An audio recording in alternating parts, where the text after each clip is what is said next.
Time is a very difficult thing to pin down. There's a famous saying of St. Augustine of Hippo that when he was asked, "What is time?" he said, "I know what it is, but when you ask me, I don't." And yet it seems absolutely fundamental to our life. Time is money, we say. I don't have enough time. Time flies. Time drags. And I think we should go into the question of what this is, because in our ordinary common sense, we think of time as a one-way motion from the past, through the present, and on into the future. And that carries along with it another impression, which is to say that life moves from the past to the future in such a way that what happens now and what will happen is always the result of what has happened in the past. In other words, we seem to be driven along. You know, once upon a time it was fashionable in psychology for people to speak of man's and animals' instincts. That we have, for example, an instinct for survival, an instinct to make love, and so on. But nowadays that word has become unfashionable, and psychologists tend instead to use the word drives, and to speak of the need for food as a drive, the need for survival or for sex as drives. And that's a very significant word, because it's brought out, isn't it, by people who feel driven. I must say, personally, if I feel hungry, I don't feel driven. Also, if I feel lusty, I don't feel driven. Because I don't say, "Oh, excuse me, but I have to eat," or "Excuse me, but I need to fulfill my sexual urges, my biological impulses." I say, "Hooray, I identify myself with my drives. They're me." And I don't take a passive attitude towards them and apologize for them. So the whole idea of our being driven is connected with the idea of causality, of life moving under the power of the past. And that is so ingrained in our common sense that it's very difficult to get rid of it, because I want to turn the thing round completely the other way and say that the past is the result of the present. Let us suppose, just for the sake of example, that this universe started with a big bang, as some cosmologists believe. Now, when that bang happened, it was the present, wasn't it? And so the universe began in what we will call a now moment. Then it goes on doing its stuff. And always, when any event that we now call past came into being, it came into being in the present and out of the present. That's one way of seeing it.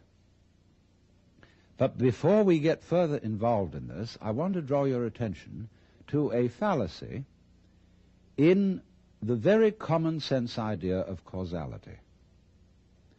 That events are caused by previous events, from which they flow or result necessarily. To understand the fallacy of that idea, we have to begin by asking, what do you mean by an event? Let's take the event of a human being coming into the world. Now, when does that event begin? Does it occur at the moment of parturition, when the baby actually comes out of its mother? Or does the baby begin at the moment of conception? Or does the baby begin when it was an evil gleam in its father's eye? Or does a baby begin when the spermatozoa are generated in the father, or the ovum in the mother. Or could you say a baby begins when its father is born, or when its mother is born? All these things can be thought of as beginnings. But we decide, for purposes of legal registration, that a life begins at the moment of parturition, and that is a purely arbitrary decision. And it has validity only because we all agree about it. Let me show you the same phenomenon in the dimension of space instead of the dimension of time. Let's ask, how big is the sun? Are we going to define the sun as limited by the extent of its fire? That's one possible definition. But we could equally well define the sphere of the sun by the extent of its heat. We could also define the sphere of the sun by the extent of its light. And each of these would be reasonable choices, except that it's rather difficult to keep track of the extent of its light, because we're inside it. And therefore we have arbitrarily agreed to define the sun by the limit of its visible fire. But you will see in all these, by these analogies, that how big a thing is, or how long an event is simply a matter of definition.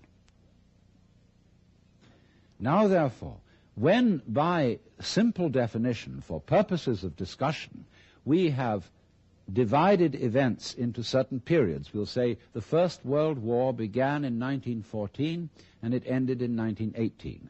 Now, actually, all those things which led up to the First World War started long before 1914, and the repercussions of that war have continued long beyond 1918. How are we to distinguish an event from its repercussions? So you will see that because we have divided events from one another in this arbitrary way, we do that, and then we sort of forget we did it. And then we have a puzzle.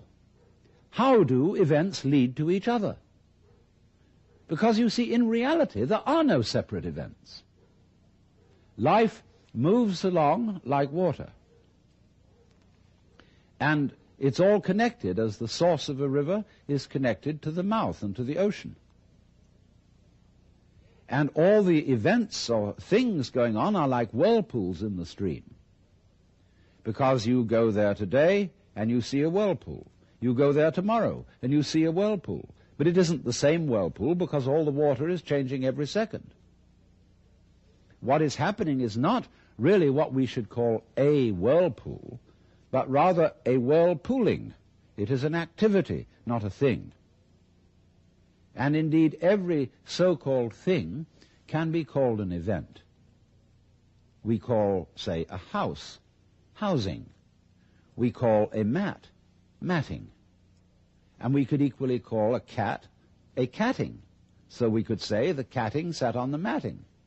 And we would thereby have a world in which there were no things but only events. To give another illustration, a flame is something we say, there is a flame on the candle. But it would be more correct to say, there is a flaming on the candle, because the flame is a stream of hot gas. Let's take another amusing example. We say fist, and fist is a noun. And fist looks like a thing, but suddenly what happens to the fist when I open my hand? See, I was fisting. Now I'm handing it to you. So every kind of so-called thing can be spoken of as an event, and because events flow into each other, the fisting flows into the handing, we cannot say exactly where one ends and the other begins. So therefore, if we remember that, we shall see that we do not need the idea of causality to explain how a prior event influences a following event, because it's like this. Supposing I'm looking through a narrow slit in a fence, and a snake goes by. I've never seen a snake before, and this is mysterious. And I see through the slit in the fence first the snake's head. Then I see a long, trailing body, and then finally the tail. I say, well, that was interesting. Then the snake turns round and goes back. And again I see first the head, and then after an interval the tail. Now if I call the head one event and the tail another, it will seem to me that the event head is the cause of the event tail, and the tail is the effect. But if I look at the whole snake, I will see a head-tailed snake, and it would be simply absurd to say that the head of the snake is the cause of the tail, as if the snake came into being, first the head and then the tail. The snake comes into being out of its egg as a head-tailed snake. And so in exactly the same way, all events are really one event. We're looking, when we talk about different events, we're looking at different sections or parts of one continuous happening. And therefore, the idea of separate events, which have to be linked by a mysterious process called cause and effect, is completely unnecessary.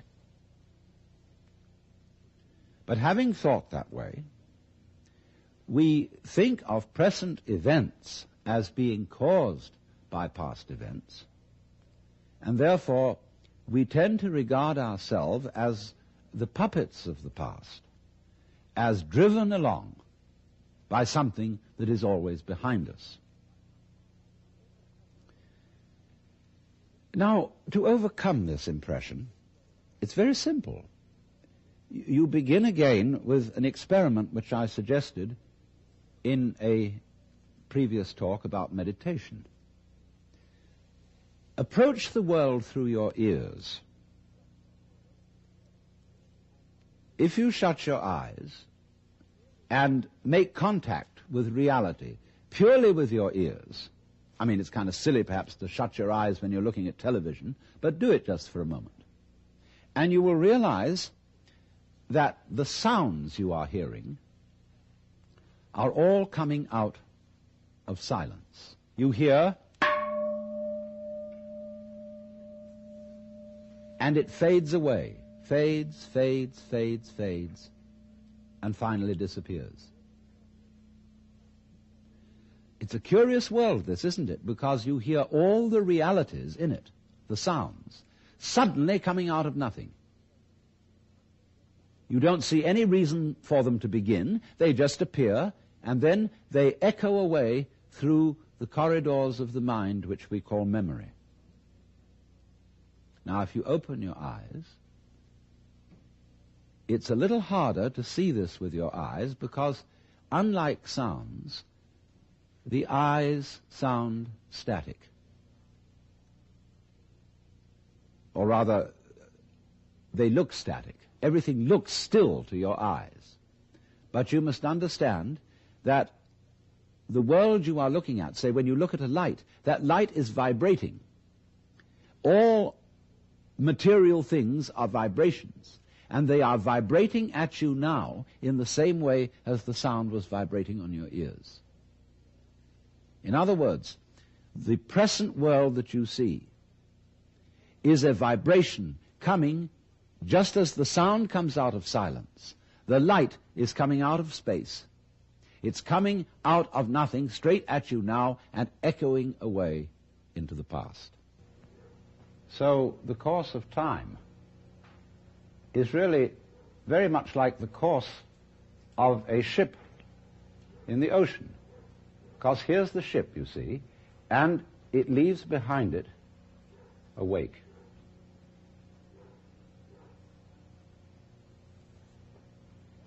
And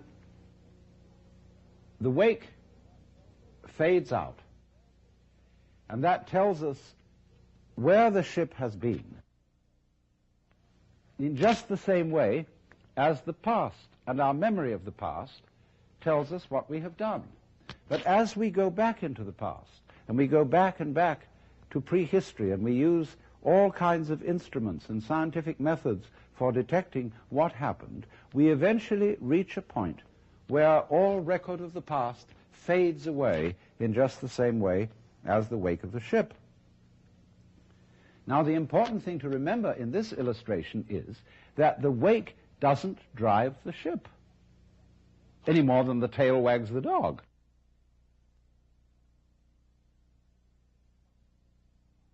Supposing there's a neurotic, difficult child, and one school of thought used to say, well, bang him about, beat him up, and maybe he'll change.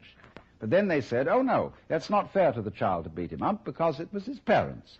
They didn't bring him up properly. And so then they say, well, punish the parents. Well, the parents say, excuse me, but our parents were neurotic too, and they brought us up badly, so we couldn't help what we did. And so since the grandparents are dead, we can't get at them. And in any case, supposing we could, we would pass the whole blame back to Adam and Eve in the Garden of Eden. And they say they started all this mess. But then Eve would say, no, the serpent tempted me and I did eat, and it was the serpent's fault. Well, you know, when God, in the story of Genesis, asked Eve, didst thou eat the fruit of the tree whereof I told thee thou shouldst not eat? She said, oh, but the serpent tempted me, and I did eat. And God looked at the serpent, and the serpent didn't make any excuse. He probably winked. Because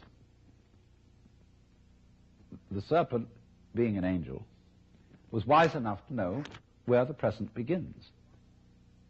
So you see, if you insist on being moved, being determined by the past, that's your game.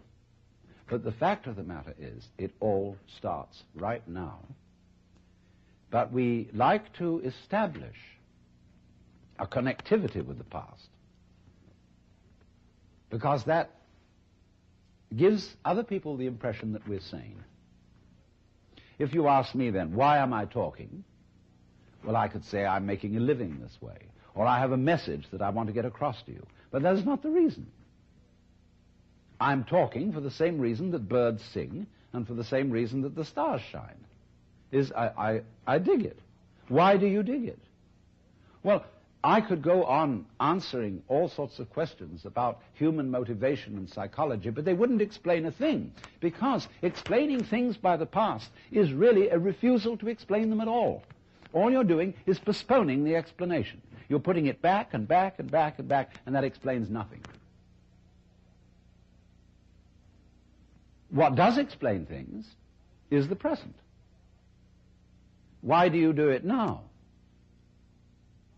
Now, this is a slight cheat, because that doesn't explain it either. Because what happens now, just as the sound comes out of silence, all this comes out of nowhere. This is in connection with what I explained to you in another talk about the power of nothingness. All life suddenly emerges out of space. Bang, right now. And to ask again, why does it happen, is an unprofitable question. Because the interesting thing is not why, but what. What happens? Not why does it happen. I can say, well, I am doing this now because I did that then. And so I am producing for you a continuous line of thought. But actually I'm doing it backwards. I'm doing it always from now and connecting up what I do now with what I did so that you can see a consistent story. If I define myself as the whole field of events, we'll say the organism-environment field, which is the real me, then all the things that happen to me may be called my doing. And that is the real sense of karma. But when we speak about freedom from karma, freedom from being the puppet of the past, that simply involves a change in your thinking. It involves, in other words, you're getting rid of the habit of thought whereby you define yourself as the result of what has gone before, and instead get into the more plausible and more reasonable habit of thought, in terms of which you don't define yourself in terms of what you've done before, but in terms of what you're doing now. And that is liberation from the ridiculous situation of being a dog wagged by its tail.